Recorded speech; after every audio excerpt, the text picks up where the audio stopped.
Hi friends, welcome back to కార్తా kitchen. ఈరోజు మనం చికెన్ కర్రీ చేసుకుందామండి.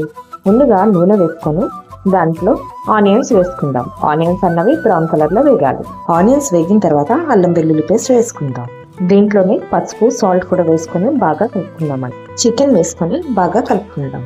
చిన్న మిక్సీ గిన్నెలోకి కొంచెం ధనియాలు, ఇప్పుడెంత జీడిపప్పు, కొబ్బరి, కొంచెం నెయ్యిలు, పట్టా లవంగా వేసుకొని ఇవన్నీ కలిపి మిక్సీ చేసుకుందాం. మెత్తని పేస్ట్లా చేసుకొని చికెన్ బాగా ఉడికిన టైంలో మనం చేసుకున్న మసాలాను వేసుకుందామండి.